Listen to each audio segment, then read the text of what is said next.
Herkese merhaba arkadaşlar. Python ile uygulamalı dersler serimize devam ediyoruz. Bu videoda URL kısaltıcı yapacağız ve aynı zamanda bunu hatırlayacaksınız. Geçen videoda Telegram bot yapmıştık. Bunu Telegram botla birleştireceğiz arkadaşlar. Yani elimizde uzun bir URL var. Bir web sitesinin URL'si, linki. Bunu bir arkadaşımıza göndermek istiyoruz diyelim ki. Bu şekilde bir URL kısaltıcı yapacağız Python'la. URL'yi kısaltacağız. Hem bilgisayar ekranında bunu görebileceğiz hem de Telegram'a yollayacağız bunu. Mobil üzerinden işte Telegram'dan belki oradan kopyalayıp da WhatsApp'tan, diğer mecralardan falan bir tanıdığınıza belki yollamak istersiniz. Bu şekilde pratik, kolaylaştırıcı bir şey yapmayı düşünüyoruz. Şimdi bunun için tarayıcıyı açmamız lazım önce. Daha doğrusu açık bende. Şimdi arkadaşlar 2 tane sekme açık. Birisini biliyorsunuz zaten. Şu banner. Açılış amaçlı kullanacağımız banner. Bunu yapmayı düşünüyorum ben. Konsol arayüzlü yapmayı düşünüyorum. Belki bir sonraki videoda Tkinter yaparız. Tkinter'a çeviririz. Şimdi Bitly diye bir site var. Tamam mı? Bu Bitly'ye ulaşmak için Google'a geliyorsunuz. Buradan Bitly diye aratıyorsunuz ve sitesi çıkıyor. Zaten bilmeyen yoktur. URL kısaltma için bir platform. Kusura bakmayın, sesimde gariplik olabilir. Çok kötü üşütmüşüm. O yüzden nefes nefesine kalıyorum ara sıra. Şimdi arkadaşlar Bitly sitesine girdikten sonra tabii böyle bir sayfa gelmeyecek size. Siz ya hesap oluşturacaksınız ya da hesabınız varsa giriş yapacaksınız veya Google ile giriş yapacaksınız. Facebook ile bilmem ne, orada bir sürü platform var. Birini seçip giriş yaptıktan sonra bu sayfa mıydı? Şöyle bir sayfa gelecek aynen. Bu sayfaya atacak sizi. Burada yapmamız gereken bizim Bitly'den API almamız. Python API'si almamız ve bunu kullanmamız. Buradan profil kısmına tıklıyoruz. Profil kısmına tıklayınca şöyle bir şey açılıyor. Şurada ayarlar bölümü var. Ayarlar bölümüne geliyorsunuz. Şimdi burada birinci yapmanız gereken şey şu. Eğer Google ile oturum açtıysanız veya Facebook ile oturum açtıysanız, yani kayıt olduysanız bir şekilde, şurada pasaport bölümü var. Şifre değiştirme bölümü var. Buradan önce şifreyi değiştirmelisiniz. Çünkü API'yi vermiyor. Kayıtlı olmadığı için bir şey. Buradan siz hesabınıza neyle giriş yaptıysanız, hani Google hesabınızda bir şifre istiyor ya vesaire. Buraya giriyorsunuz. Var olan pasaport. Daha sonra yeni pasaport. Yani yeni şifre. Ve tekrar yeni şifreyi giriyorsunuz. Şifreyi değiştire basıp değiştiriyorsunuz. Ve değiştirdikten sonra arkadaşlar şurada geliştirici ayarları var. Developer Settings diye. Burada altında da API yazar. API'ye basıyorsunuz. API'ye bastıktan sonra otomatik olarak şifreyi sizin için giriyor buraya. Ama eğer girmediyse, burası boşsa, yeni oluşturmuş olduğunuz şifreyi buraya girip Generate Token diyorsunuz ve şuna bastığınız zaman size bir API veriyor. Yani bana zaten vermişti. O yüzden gerek yok. Aynısını verdi sanırsam. Bu API'yi şuradan itibaren bakın şöyle kopyalıyorsunuz. Tamam mı? Sağ tık yapıp kopyalıyorsunuz. Kopyaladıktan sonra burayla işimiz bitiyor. Ondan sonra arkadaşlar kopyaladık bunu. Visual Studio'ya geri dönebiliriz. Bakayım aynı mı API? Onu kontrol edeyim. Onda da bilmem. Aynı zaten. Bir tane API veriyor. Visual Studio'ya bunu yorum satırında bir yere yapıştırın. Unutmayın. Şuraya yapıştırmışım ben. Şimdi projemizi yapmaya geçelim. Şu şöyle aşağıda kalsın. Şu üste geliyorum ben. Yorum satırıyla yine kode eşittir UTF-8 diyelim. Şimdi burada kullanmamız gereken kütüphaneler önce bir kütüphane yüklememiz lazım. Nereden yükleyeceğiz arkadaşlar? Araçlardan Python bölümüne geliyorum. Bir pencere açılıyor. Buradan Python ortamlarına tıklıyorum. Tıkladıktan sonra paketler PYP yazıyor. Bunun üstüne tıklayıp burayı genel bakış olarak gelecek. Yani sizde genel bakış olarak gelecek. Bu genel bakış olduğu için bunun üstüne siz tıklıyorsunuz. Paketlere geliyorsunuz. Burayı paketler olarak değiştiriyorsunuz ve buraya arkadaşlar Bitly diye aratıyorsunuz. Bitly diye arattırdığınız zaman şöyle aşağı indirildi. Bitly-API-PY3 şeklinde bir şey var. Bakın. Bitly-API-PY3 yükle yazıyor. Buna tıklıyorsunuz ve bunu yüklüyorsunuz. Tabii bu Visual Studio için geçerli. Visual Studio'su olmayan arkadaşlar da pip install bitly-API bitly-PY3 şeklinde yükleyebilirler. Aynı ismi yazarak pip install şeklinde yükleyebilirler. Yine CMD'den yüklenimi de yani komut satırdan ana bilgisayara yüklenimi de Windows 10 için py -m yani -m pip install, klavyeyi göremiyorum karanlık, deyip paket adı. Pip install dedikten sonra yüklemek istediğiniz paketin ismini buraya giriyorsunuz ve enter'a basıp yüklüyorsunuz arkadaşlar. Dedikten sonra geçelim. Ben bunu yükledim. Import Bitly diyorum arkadaşlar. Bitly dedikten sonra bunu import ettikten sonra başka ne import etmemiz lazım? Import requests diyorum. Gördüğünüz üzere import request. Bu iki tane kütüphane yeterli olacaktır. Burada da API'm var arkadaşlar. Şuraya da yorum satırıyla ne diyelim? My token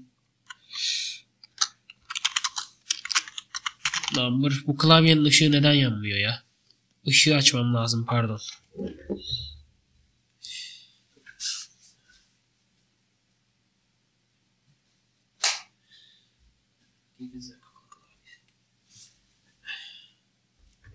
Geldim.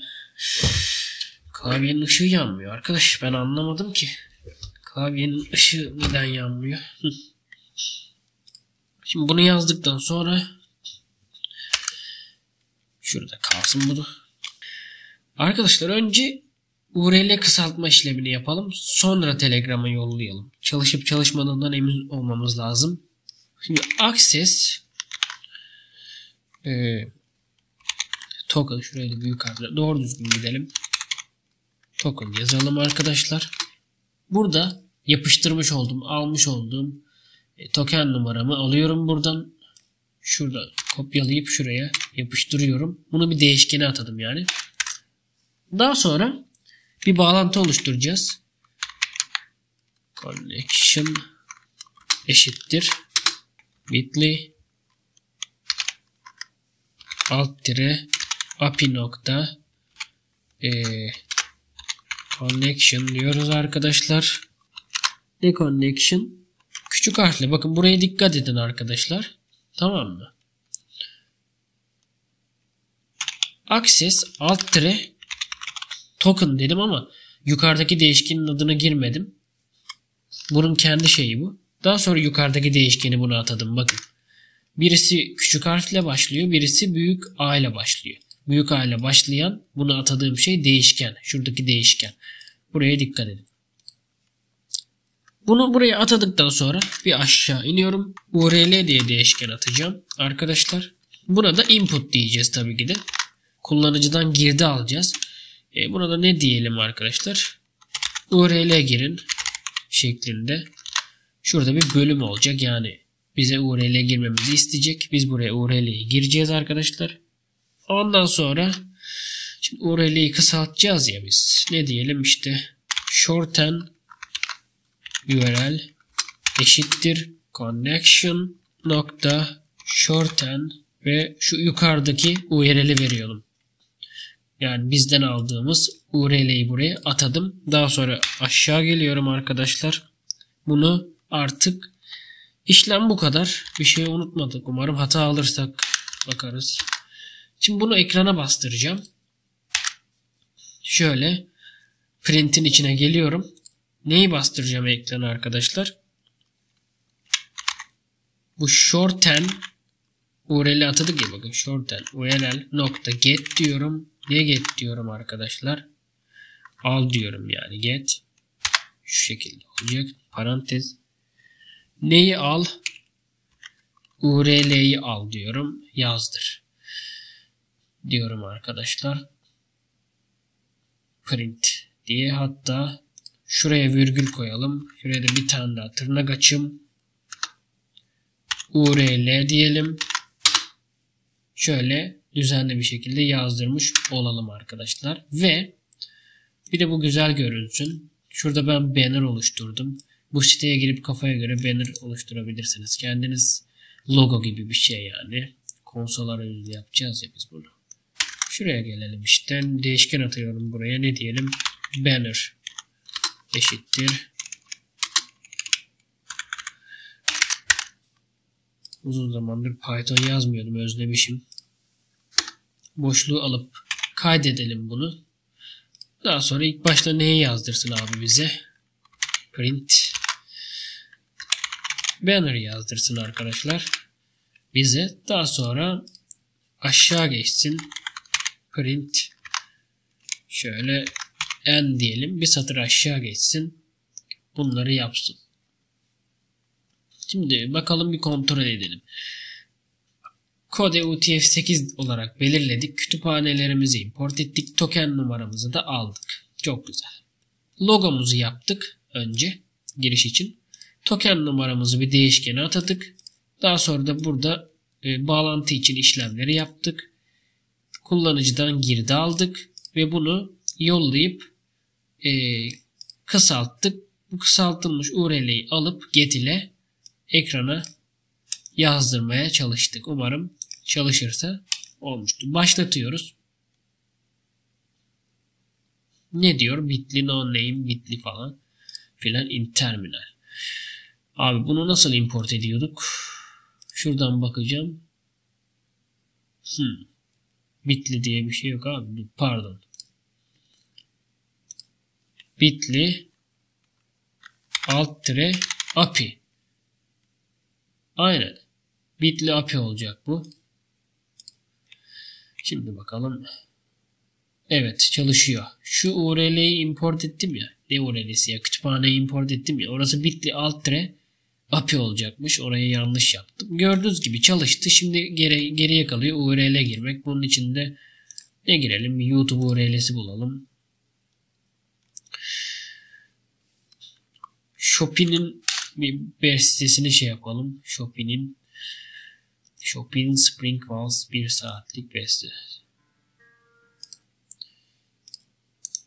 Şunu kopyalayalım arkadaşlar. Kısaltmaya çalışalım.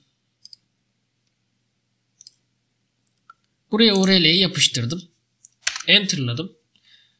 Bakın kısalttı. Bize bir URL verdi. Kopyalayalım bunu. Kopyaladık. Şunu kapatalım. Bakalım. Yeni sekme açıp buraya bunu yapıştıralım. Gidecek mi URL'yi? Evet. Telif de yemeyelim. Şunu durduralım. Gördüğünüz gibi URL'ye geliyor. Mozart yazalım. Mozart'ın bir parçasını deneyelim.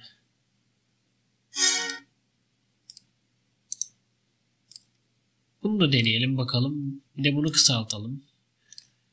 Önce kapatalım tabii bunu. Çalıştı. Video 15 dakika olmuş. Çok güzel. Kısalttı bakın URL'yi. Kopyaladım. Şuradan yapıştırıp evet. Güzel bir şekilde çalışmakta arkadaşlar. Video 15 dakika olmuş. Devam etsem mi etmesem mi bilemiyorum. Bunu ben bir sonraki videoda devam edeyim. Telegram kısmını. Bu şekilde bu sitenin linkini bırakırım. Ondan sonra bunun linkini de bırakırım, yani bulursunuz ama yine de ben linkini koyarım. Umarım anlaşılabilir olmuştur arkadaşlar. Gördüğünüz üzere sorunsuz bir şekilde URL'yi kısaltıyor. Bir sonraki videoda bunu Telegram'a gönderimini yapalım. Çok basit zaten ama yine de o videoyu çekelim. Şöyle kapatalım arkadaşlar bunu. Evet, bu video bu kadardı. Umarım işinize yarar, anlaşılabilir olmuştur umarım. Bir sonraki videoda görüşmek üzere. Hoşça kalın, kendinize iyi bakın.